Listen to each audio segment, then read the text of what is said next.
My guest today is Gautam Raju. He works in policy and campaigns at Movember on healthy masculinity, from new dads to what's pulling young guys into the darker corners of the internet. What actually brought him to this work was personal, becoming a dad and a health scare of his own that showed him exactly how badly the system can fail men.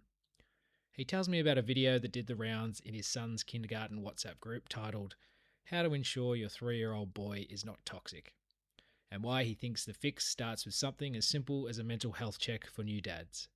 Here's my conversation with Gautam Raju. When you look across your work with Movember right now, the policy, healthy masculinities, the sort of social media stuff, what's the problem that you wake up thinking about most? Oh, good question. I think, from my perspective the thing that I personally think about is, I've got two young kids, a 3-year-old, a 5-year-old, a boy and a girl, and I think a lot about how are we setting them up for success and how are we building how are we building the right mechanisms, the support structure. Those are the things that I think about. And the fact that all those things are kind of leading to, we were immune to it for a long time, but now leading to like pretty significant polarization in Australia, which is scary. Yeah. Yes, yeah, definitely. It seems like we're sort of catching up to other parts of the world Yeah. on the negative side of that. So are you overall, would you describe yourself as pretty optimistic about it all, or I guess some things you're probably more optimistic than others? Yeah, I think if I wasn't optimistic that we can actually make change here, I wouldn't do what I do, which is campaign and push for change. Um, uh, do I think it's probably the hardest it's ever been? Yes, but do I feel optimistic that we can do it? Yeah, but we've got to work together. We've got to build power and create influence. But is it possible? Yeah, absolutely. But we've got to start trying. Yes, the alternative isn't great. So, and like you said, you have a son. I've got a son a little bit younger than yours. He's 2.5, and then we've got another baby due about a month and a half. Congrats. So, thanks, mate. Thank you. A lot of this stuff obviously hits home fairly, strongly for me, and I'm sure it does for you too, particularly on the men and boys side. So, some of what boys are taught about being a man, that don't ask for help, vulnerability is a weakness, only show anger, not other emotions. It's clearly hurting not just the people around them, but the individuals themselves. The other side, which viscerally, it's a bit of a tricky one because it hits a bit of a nerve for me, and I'm sure it does for a few other people. But when I hear the terms like toxic masculinity or men are the problem, I feel that sort of tension in me build up before my brain sort of had a chance to process the thoughts properly. And it's a tricky one where it lands like there's no space between where a man who's actually toxic or dangerous and then a man that's, just trying, however imperfectly, but to do all the right things and be right to people. So putting that to you, I mean, is that just a language problem on my end, or is there something that's worth looking into? The one thing that I think about a lot is, I don't think about it a lot, but a thing that kind of I think helps explain this is like a personal story that I had is like, I'm on a kindergarten WhatsApp group in my community that my son goes to kindergarten in, a mum on the WhatsApp group shared a video which was how to ensure your 3-year-old boy is not toxic. Um, and I didn't respond to it, but I shared it with our researchers here that we have at Movember, and I'm like, assuming that they are going to be toxic, that they have a problem, that is like we can't start there, you know. Because actually, I do Discovery Day, which is when I go and spend time, in the kindergarten, and I see my son with his mates, and there's so much affection there. There's like hugging, they hold hands, they like, there's rough play, but it's really emotive actually. It's very expressive. And I'm like, and I was thinking about it, I was like, somewhere along the line they lose that. You know, they lose that ability to like put their hand around their mate, to like, you know, hold their hand, to give them a hug when they're feeling sad. It's quite beautiful, right? And that's lost through the process of growing up. Um, and I'm like, why does that happen? And that's societal, right? That's societal. It's the pressure that we put on them. It's the kind of notion of masculinity. And I'm like, part of the problem that we have here is that we're telling them that they're the problem. And if we do that, that is going to push them away. And it's like we need to wrap our arms around our boys and show them that it's okay to express your emotions. It's okay to seek help. It's okay to feel sad, to feel lonely, to feel isolated. But there's ways and paths to ask for help. Um, um, and if we go in with this notion that they are going to be a problem, that they are problematic, or they are going to inherently, portray problematic behaviors, then of course, like we're sending them down this pathway. What are young men looking for when they're actually searching online for stuff? How do I be a better man? How do I be a better boy? How do I show up for my friends? How do I date a girl? Really kind of simple things. That's what our research is telling us. They get online, they search, the algorithm prioritizes this content, and 8 hours of TikTok, they're deep in the manosphere, right? And they go in looking for help, and they leave with misogynistic views, and the algorithm drives that, and I think that's like a huge problem, right? Leading into that particular language that we use with not just the young boys, but men in general, and society at large. You guys did some research with More in Common, and you sort of found that framing of, if we frame it as what it means to be a man instead of masculinity, tends to quite a big shift in how open people are to the conversation. Firstly, what does that tell you about how loaded the space has become? Yeah, I think it's become it leans into that thing that I was talking about earlier, to polarization, right? And to filter bubbles of like people are pushing this content and narratives around this content to drive views on their content, and to drive the algorithm, right? Um, because that's what we're living in, this attention economy, this like whole thing around like creating drama and emotion through this content, brings people in, right? It's not the podcast episode that gets the most views, it's the clip, right? It's the clip that drives kind of engagement on the content, which drives revenue for these places and spaces. I think a lot of that has been driven by the need to drive the attention economy, and those kind of 30-second sound bites are driving and pushing a powerful narrative, and a really successful one, around changing, around making boys and men feel more and more anxious and isolated. And I think what we're seeing now is political parties starting to recognize that, if you want to win, particularly progressive ones, you've got to reach out to this base. They are 50% of the electorate, and they if you fail to have strong policies that actually meet men where they're at, meet boys where they're at, you're going to lose that supporter base. What Trump and the Republicans really did in the last presidential election was acknowledge men's anxieties and fears, went to where they were at in those spaces, e.g. podcasting. However, what they have done is not shown up for them through a policy perspective. So yes, they've acknowledged, but they haven't delivered on anything.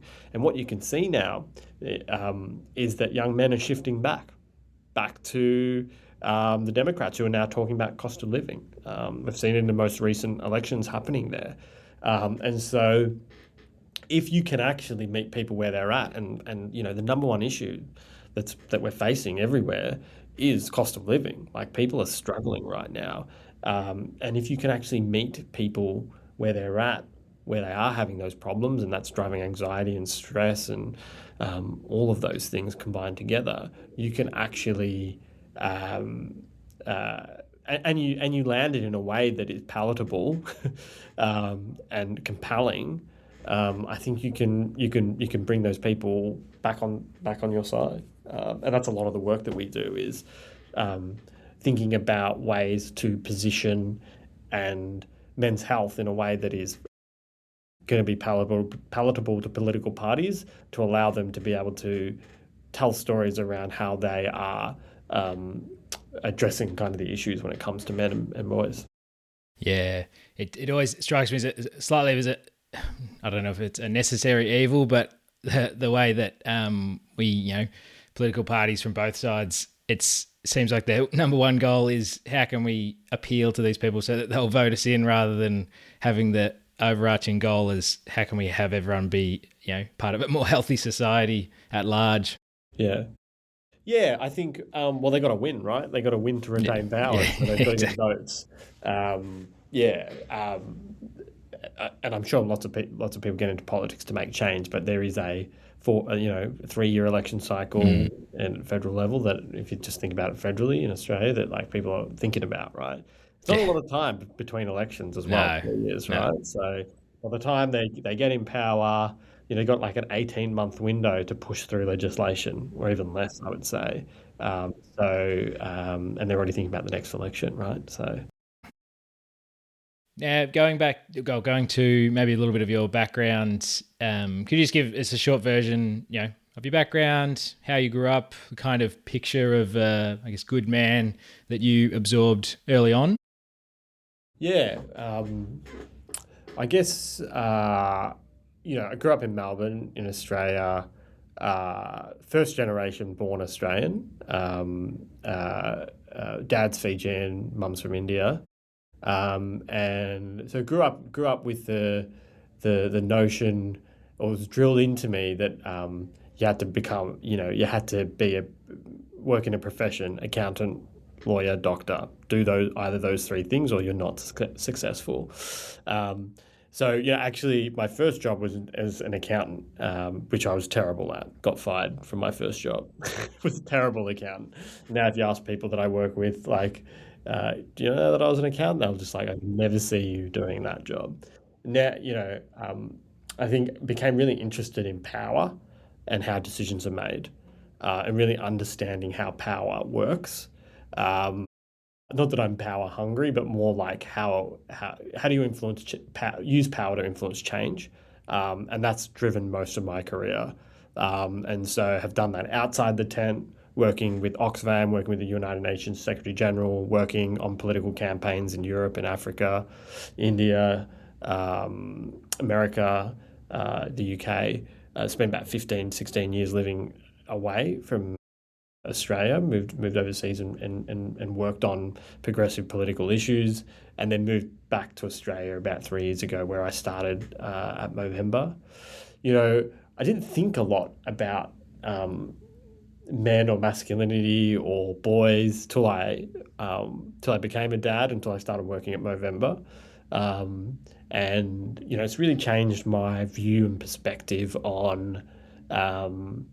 like on how important these issues are and how underserved they've been. And that's not to say that the patriarchy doesn't exist. It's absolutely there and it's real. But it's also and it's also not a zero sum game. So it's not that when the work that we do is about pushing men's health at the expense of women's health. It's about lifting all boats. And like when we look at something like fatherhood, when you become a father for the first time in Australia, there's no formal support for new dads. And so that's a big part of our policy area focus. So looking for opportunities where we can really wrap the health system around dads, to make sure that, like, when you do become a dad, that you have all the support structures around you, so you can be the best dad that you want to be and raise really great families. And that's good for women, that's good for babies, that's good for mum, that's good for everyone. Yeah, So I definitely. feel like I've gone on a tangent there.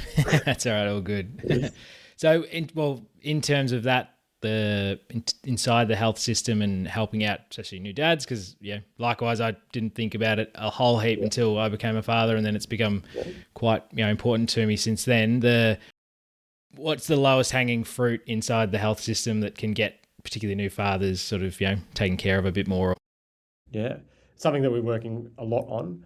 I think life transition moments are key moments to bring men into the health system. We know it's difficult to get men to seek help. We know that's just a challenge because of masculinity and the fact that they just haven't really engaged with the health system or don't need to till something's really broken or wrong.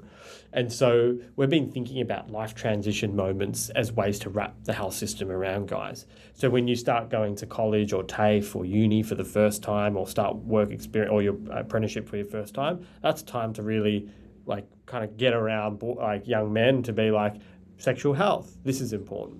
When you become a dad, or you have a relationship breakdown, or you retire, these are other transition moments that, you know, the health system can kind of really wrap around guys. Fatherhood, we know, is a time where men are the most vulnerable or very vulnerable, thinking about like their health, thinking about their family, thinking about their need to provide. We also know that society has shifted. We just released a report called More Than a Provider, which looks at the fact that men are much more proactively involved in their kids' lives, way much more than their fathers were. You know, we do pick up, we do drop off, we do there's a whole bunch of stuff that dads are now doing and the roles that they're playing. Society has shifted. But what hasn't shifted is the health system or support structures for dads. If I just look at my best mates, group of 10 best mates that we all went to school together, all struggling with their mental health. The majority of them struggling with it. There's nowhere there for them to go, and they don't know how to seek help, you know, all young dads. And so these are moments of like, we're doing a maternal mental health check anyway, right? We're doing those checks with mum. So why don't we do them for dad? Because 1 in 10 guys, you know, will experience depression as a result of fatherhood. We know that 75% of new dads were never asked about their mental health through the pregnancy process. And it's a missed opportunity, right?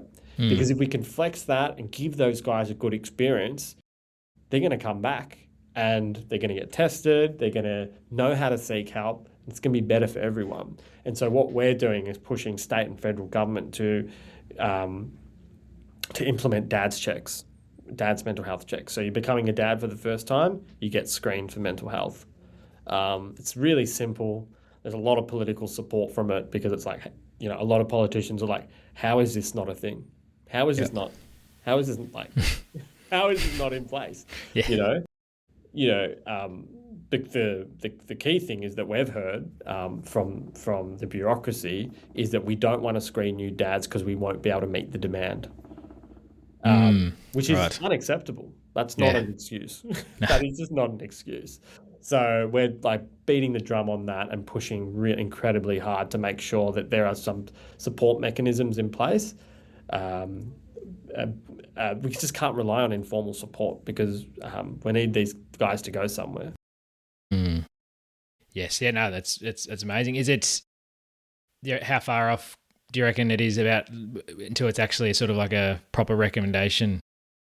We're getting there. We're getting a lot of political traction, both at a state and a federal level. There's a lot of support. All parties support this. Awesome. Well, that speeds things up if both sides agree. Yeah, because it's just not. This is not a controversial issue, and it's just the fact that no one's actually spoken about the gap in a way that can land it politically, right? Yeah. So you know, in a way that is compelling enough for politicians to act. Okay. Yeah. The mental health of new dads and dads then will foster that sort of like, you know, the role model into the next generation of, you know, the boys and how we can properly engage them.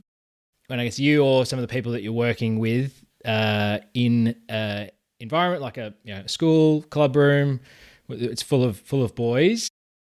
What are you finding that are the sort of 1 or 2 concrete ways that you can actually reliably keep them having that conversation and, you know, engage without them sort of switching off? Yeah, I mean, I don't actually run any of the programs, so I'm not the expert. But I would say we do run a program here called Ahead of the Game, which is a mental health resilience program workshop for that's run in partnership with the AFL in sporting clubs. So in the club rooms, and I think what that program is designed to do is to be able to explain to these young guys like why you're feeling the way you're feeling, that it's okay, and how to seek support. And so it's been a really impactful program. We know it works. It's been academically reviewed. And so that is kind of meeting guys where they're at, and like giving and upskilling them with the skills that they need to be able to seek help when they need it. I think that's a great environment to try and get that message across too, because obviously we know how, locked into a lot of those groups, especially young boys and teenagers are. So if you have someone coming in, or someone who's respected like a coach or a mentor that's giving that message, I think it can probably hit home a bit more effectively too. I wrote a little reflection that it's a bit of long-winded, so I thought I'd read it rather than trying to remember it, because I'd ramble on a little bit. But then it flows into a question, so bear with us for a sec. So on a personal level, I'm very aware that I'll be the key male role model for not just my son, and potentially if the new baby's a boy as well, but my two nephews. So they have two mums. That excites me and motivates me, and if I'm honest, it also comes with a bit of trepidation. A combination of emotions I actually feel is very important in this circumstance, because that sort of instills in me that it makes me want to show up, do better, and to add something to their sense of what it is to be a man in this world, and how, I guess, to live a good life. Reflecting on that, I keep coming back to this mentoring piece. Like I just said, the older men consciously guiding, supporting, and instilling their wisdom in younger men. And it might be a missing piece of the puzzle today. It gives the younger ones a sense of being seen and shaped, and it gives men my age or older a sense of purpose and usefulness. And it feels like we don't have that in our society the way we once did, especially with the drop in, organised community life and fewer male teachers around in their lives. So when you look at that landscape today with the fewer male teachers, less organised community life, how big a piece of the puzzle do you think that intentional role modelling from older men actually is? Yeah, I think it's huge. I think the thing that I think about, as I raise my son, is what are the lessons that I wasn't taught, that I've learnt now, that I can really instill into my son. And so there's so many. There's society has changed so much since when I was growing up, which was in the 90s, right? Like, what is normal then has completely shifted to what is, and even like what you can do with your life has totally changed now, right? Like we're on, like, who would have thought 20 years ago you could do a podcast, Exactly. So I think like some of the stuff that I think about is like the realm of possibility. Like you can do anything, that you want to do.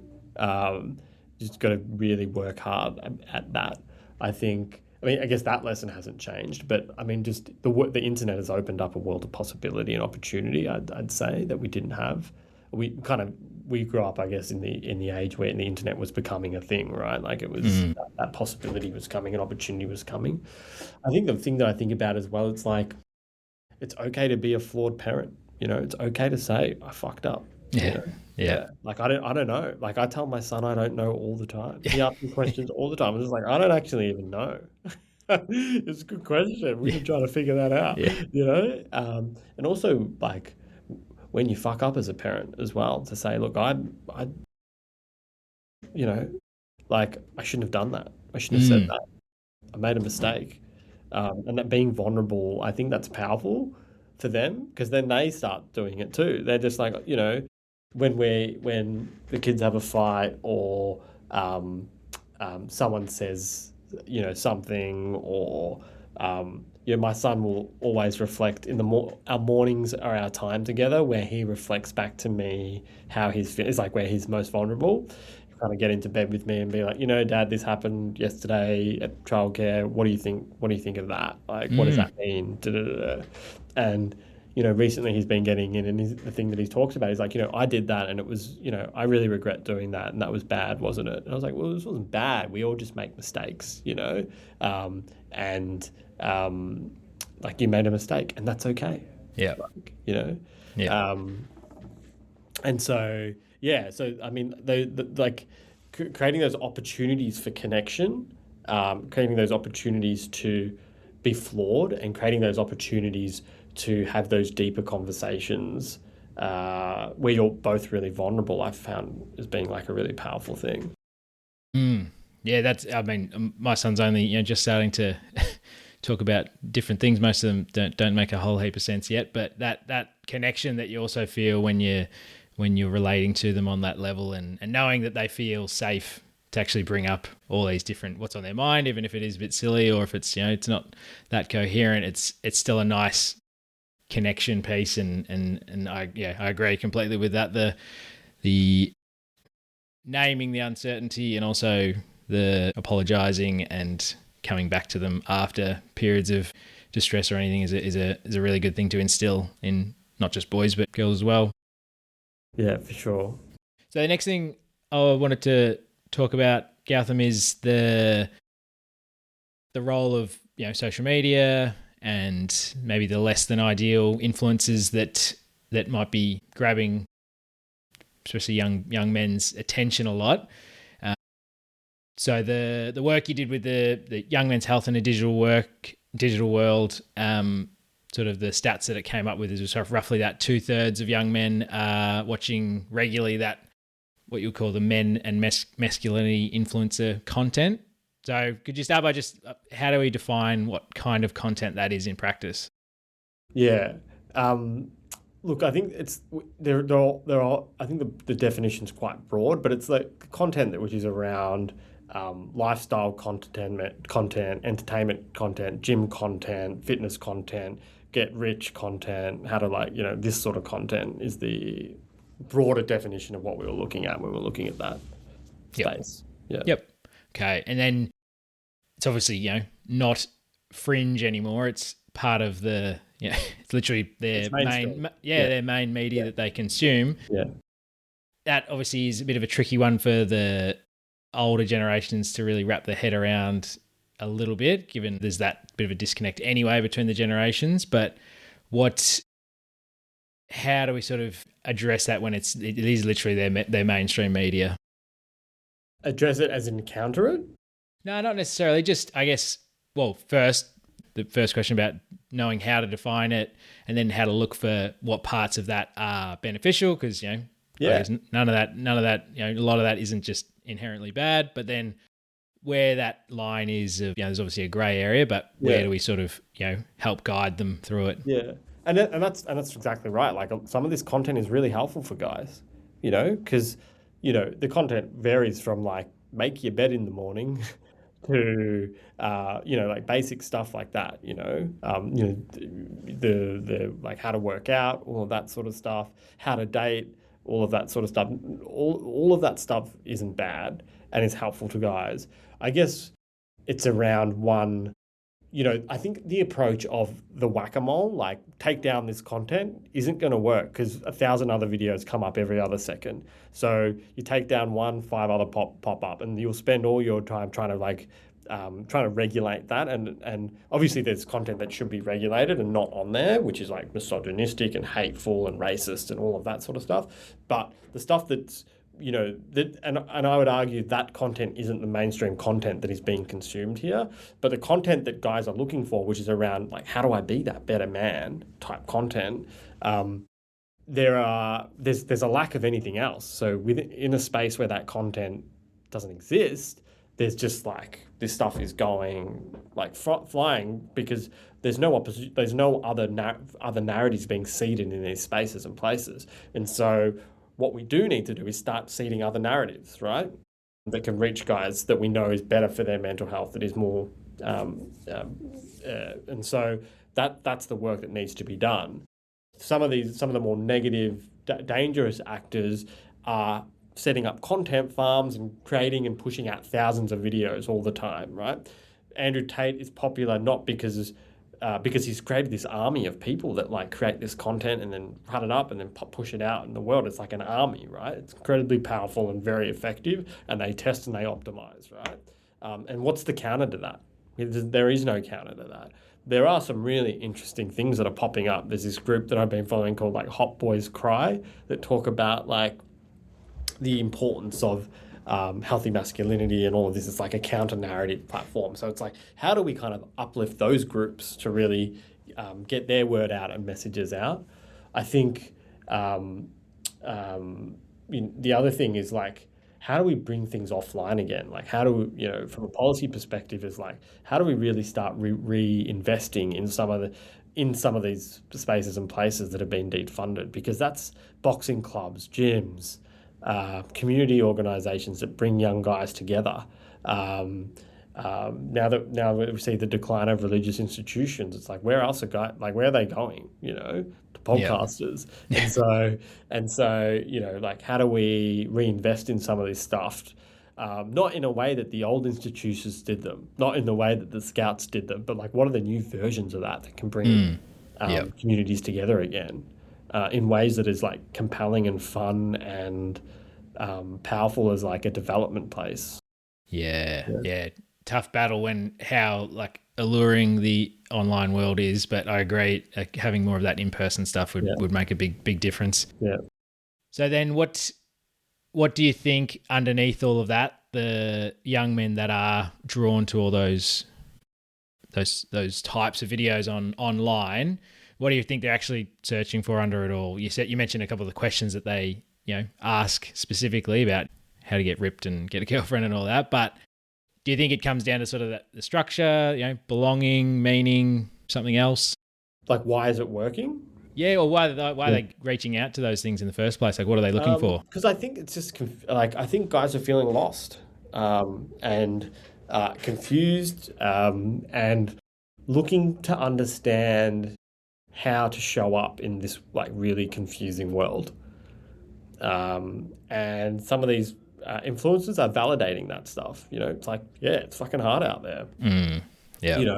I think the thing that we talk about always is, if I open the door for this woman, like, will I get yelled at or will I be told that I'm amazing? I'm a gentleman. Like, people don't know how to show up anymore because the rules have changed, and there's 1,000 videos of women talking about how they want men to be gentlemen. There's 1,000 videos of women talking about how they don't want that, right? They don't need guys to do that for them. So they're just like, how do I show up in this space?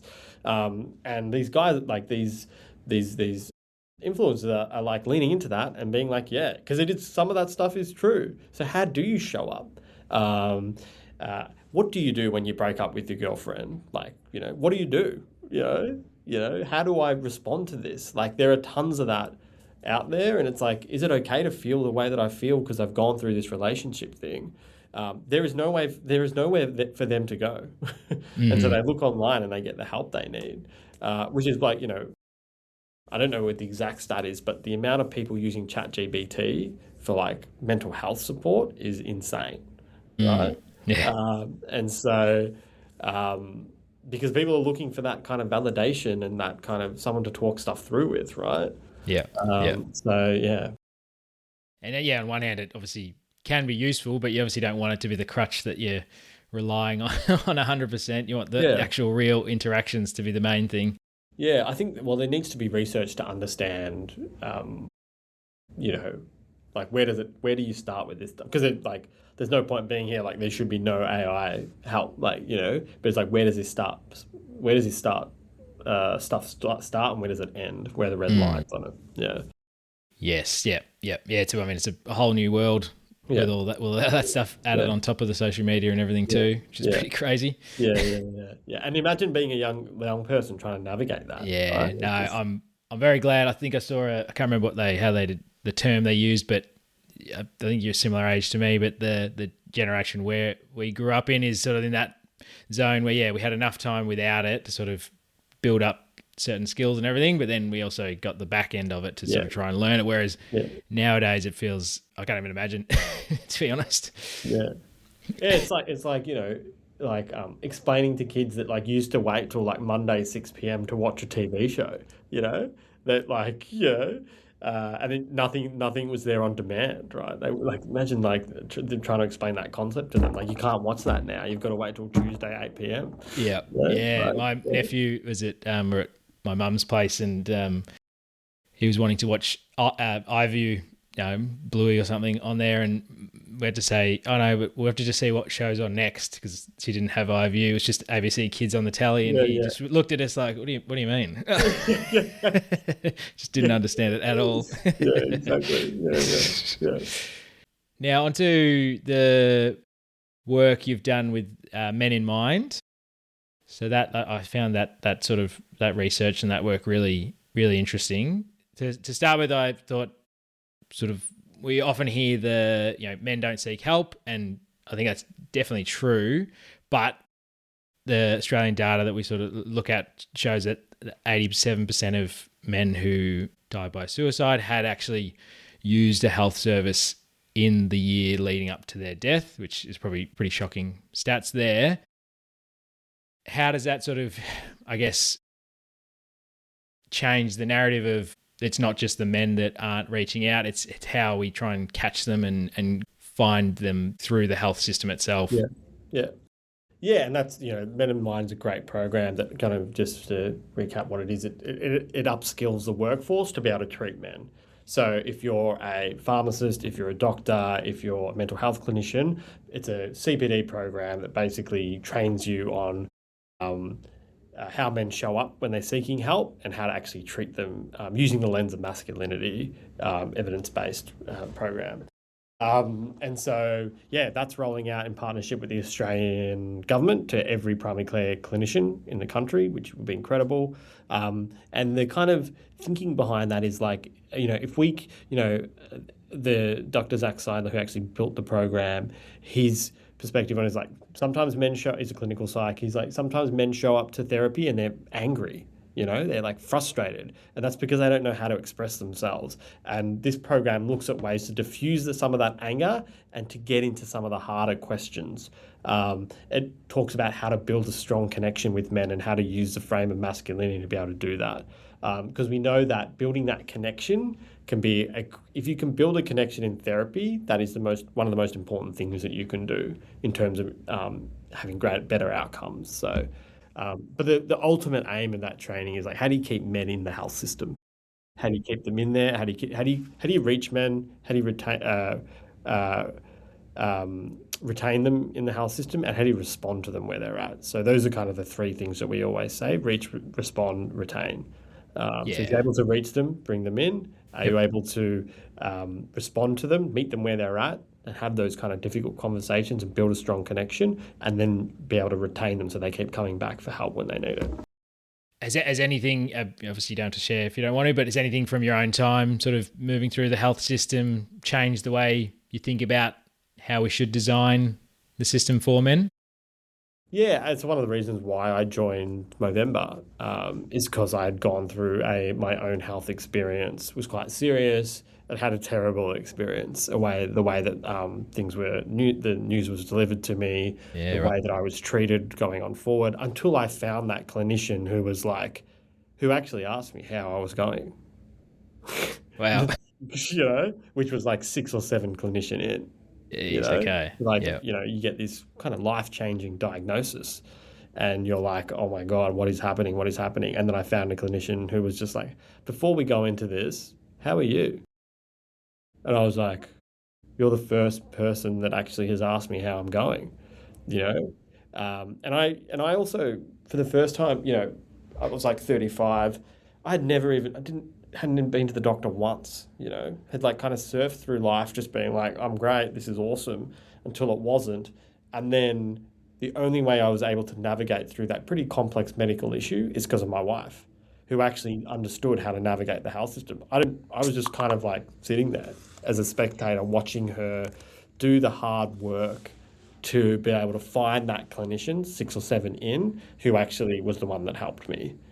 Yeah, right. And so all of that led to me. That's why I joined Movember. That's Okay. why I work here, is because of that experience. I was just like, is this happening to everyone? And then I started talking to my mates, I was talking to other people who were going through, and everyone's going through similar things. And I was like, this is crazy. Not serious issues like I had gone through, but more so how to navigate the health system, and what to do and how to seek help. And so that's why I started working Movember, and that's why I'm camp. Like that's why I've been pushing for reform. Yeah, cool. Yeah. That's great. Do you speak about at Movember about the, because the time frame's always a tricky one with all of these issues, because we want them to happen yesterday, all of these positive changes, but in reality we're talking years sort of thing with a lot of these. So how do you guys navigate that sort of minefield where everyone's feeling really motivated, getting stuff pushed through, but there's that inevitable, probably slow progression that will have to happen? Yeah, but you got to start, right? Like, yeah, and so that's we've had some massive policy wins, and will they tomorrow have the impact in changing the system? No, but for the first time ever, we have men's health strategies up in countries. We have resources and money flowing into men's health like never before. We have clinicians and academics and money going into research to find the best methods and things like that. Things that never happened before as a result of the work that we did. And that's an incredible thing to be part of, and an incredible thing to be really proud of. In the short term, unlikely. In the long term, these are things that are going to flow through the health system. And we have a strong sector, we have a great sector who will be continuing to push government, and Movember will obviously continue to push for better implementation, which is our job as a civil society organisation. Yeah, it's amazing. I think you need that positivity definitely going forward. Well, I guess speeding forward then, if say 20 years time, again, very speculative here, but what if everything goes well and everything you think implements needs to happen gets changed, and it slowly starts to trickle through to the next sort of generations? How can you see that changing the lives of boys and men in how they're raised and how they seek help and how they show up for their mates and relationships and things? Yeah, I feel, I don't know if we'll ever get to this, but like, how do we create the systems and supports to allow boys to thrive for themselves and for, everyone that loves them? And how to ensure that that it's okay to be who they are as a person. They don't need to change that to fit into whatever societal expectations of masculinity or norms exist. And that when they do need to seek help, they know how to get help. And that help is able to respond to them where they're at and give them the help that they need. That would be, maybe 20 years down the line, maybe highly unlikely, I'd say, but we might be able to take one step in that right direction, and that would be transformative for many millions of people. Yeah, 100%. So I think that probably really sort of bookends how you started talking about seeing your son with his mates at kinder. So that's probably a good indicator that if when they're a bit older they're still doing those things, then that probably shows us that the change is starting to occur. Yeah, for sure. Yeah. Yeah. What's next on the horizon for yourself and Movember, I guess? The dad's mental health checks. That's our big push. So trying to get that in every state, trying to push the federal government to invest in it. That's our big push. We think that's a huge opportunity. We think there's huge momentum there. And we think that if we can improve the lives of dads and make sure that they're supported when they are struggling, we can change the impact of that on families, on children. It's huge. And for dads themselves. And then how can someone listening, how can they support the cause or do their bit in the community to try and sort of, push the message through? Email your local representative and have a conversation about men's health. Okay. Yeah. Who represents you in the federal parliament and state parliament? Email them. Go and have a conversation with them. Say, this is really important to me. Or reach out to us and we'll give you the tools and resources that you need to be able to do that. Awesome. No, that sounds great. Well, yeah, amazing work you guys are doing. It's obviously far from over, but it's I'm glad that as you guys in the driver's seat, hopefully pushing some of this a bit quicker along and helping the that provide the change that we need in a lot of these aspects. So I really appreciate your time today, Gautam, and hopefully, you can kick some butt. Cheers, mate. Thanks. Appreciate it. Thanks for that, mate. See ya. Bye.